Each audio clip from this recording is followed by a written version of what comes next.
life, my happy life.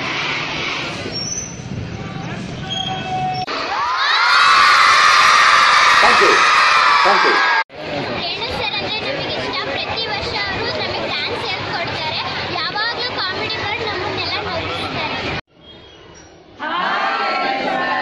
ರೇಣು ಸಾರು ನಮ್ಮ ಶಾಲೆಯಲ್ಲಿ 20 ವರ್ಷದಿಂದ ಡ್ಯಾನ್ಸ್ ಟೀಚರ್ ಆಗಿ ಕೆಲಸ ಮಾಡ್ತಿದ್ದಾರೆ. ಅವರು ಬಿಗ್ ಬಾಸ್ಗೆ ಸೆಲೆಕ್ಟ್ ಆಗಬೇಕು ಅಂತ ನಮ್ಮೆಲ್ಲಾ ಶಿಕ್ಷಕರ ಆಸೆ. ಅವ್ರು ಬಿಗ್ ಬಾಸ್ ಸೆಲೆಕ್ಟ್ ಆಗಲಿ ಅಂತ ಅವ್ರಿಗೆಲ್ಲರೂ ನಮ್ಮೂರು ಹುಡುಗ, ಹಾಗೆ ಕರ್ನಾಟಕದ ಹುಡುಗ ಮೆಚ್ಚಿನ ಹುಡುಗನಾಗಬೇಕು, ದೇಶದ ಮೆಚ್ಚಿನ ಹುಡುಗನಾಗಬೇಕು ಅಂತೇಳಿ ನಾವೆಲ್ಲರೂ ಬಯಸ್ತಾ ಇದ್ದೀವಿ.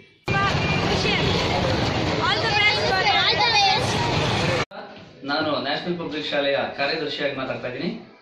ನಮ್ಮ ರೇಣು ಅವರು ಸುಮಾರು ನಮಗೆ 10 ರಿಂದ 12 ವರ್ಷಗಳಿಂದ ಪರಿಚಯ. ಅವರು ತುಂಬಾ ಸ್ನೇಹಜೀವಿಗಳು. ನಮ್ಮ ಶಾಲೆಗೆ ತುಂಬಾ ಹೆಲ್ಪ್ ಮಾಡಿದ್ದಾರೆ. ಶಾಲೆ ಬೆಳೆಸೋದ್ರಲ್ಲಿ ನಾವು ಕೇವಲ 3 ರೂಮಿಂದ ಸ್ಟಾರ್ಟ್ ಮಾಡಿ ಈಗ 30 ರೂಮ್ಗಳವರೆಗೂ ಮಾಡಿದ್ದೀವಿ. 600 ಮಕ್ಕಳಿಂದ 700 ಮಕ್ಕಳು ನಮ್ಮ ಶಾಲೆಗೆ ಕಲಿತಿದ್ದಾರೆ. ಕಾರಣ ಅವರ ಒಂದು ಹಾಸ್ಯ ಪ್ರಜ್ಞೆ, ಅವರ ಬದ್ಧತೆ, ಅವರ ಕಲಾವಿದರಲ್ಲಿರುವಂತಹ ಒಂದು ಮುಗ್ಧ ಜೀವಿ. ಅವರು ಬಿಗ್ ಬಾಸ್ ಅಲ್ಲಿ ಹೋಗ್ಬೇಕು ಅನ್ನೋದ ನಮ್ಮೆಲ್ಲರ ಆಸೆ ಹಾಗೂ ನಮ್ಮ ಪುಟಾಣಿಗಳ ಆಸೆ.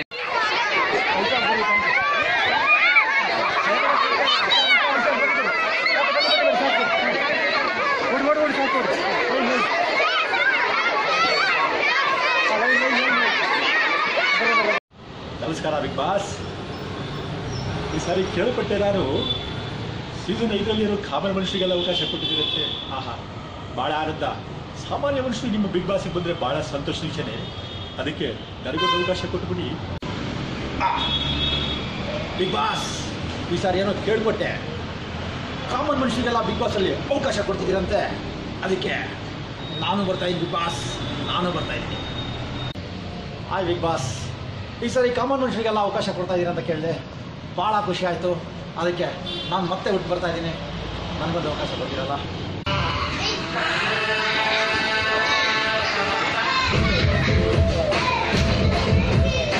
ಹಾಯ್ ಬಿಗ್ ಬಾಸ್, ನಾನು Renuka Prasad, RK dance studio ನನ್ನ ನೃತ್ಯ ಸಂಸ್ಥೆ. ಈ ಸಂಸ್ಥೆ 25 ವರ್ಷದಿಂದ ನಾನು ನೃತ್ಯ ನಿರ್ದೇಶಕನಾಗಿ ಭಾಳಷ್ಟು ವಾದ್ಯಗೋಷ್ಠಿ ಆರ್ಕೆಸ್ಟ್ರಾ ಇಡೀ ಕರ್ನಾಟಕದಿಂದ ಧಾರವಾಡ, ಹುಬ್ಬಳ್ಳಿ, ಮೈಸೂರು, ಬೆಂಗಳೂರು ಎಲ್ಲ ಕಡೆನೂ ವಾದ್ಯಗೋಷ್ಠಿ ಮಾಡಿ ಭಾಳಷ್ಟು ಅಭಿಮಾನಿಗಳನ್ನ ಗಳಿಸಿದ್ದೀನಿ.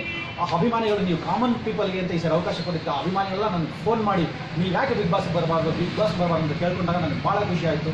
ಅವರ ಚಿಂತೆ ಬಿಟ್ಟು ನನಗೋಸ್ಕರ ಚಿಂತೆ ಮಾಡಿ ಬಿಗ್ ಬಾಸ್ ಬರಬೇಕು ಅಂತ ಇಷ್ಟಪಡ್ತಾರೆ. ಹಾಗಾಗಿ ಈ ಸಾರಿ ಬಿಗ್ ಬಾಸ್ ಸೀಸನ್ 5ಗೆ ನನಗೊಂದು ಅವಕಾಶ ಕೊಟ್ಟರೆ, ನನ್ನ ಪ್ರತಿಭೆ ತೋರಿಸುವಂಥ ಅವಕಾಶ. ದಯವಿಟ್ಟು ಬಿಗ್ ಬಾಸ್ ಒಂದು ಅವಕಾಶ ಕೊಡಿ.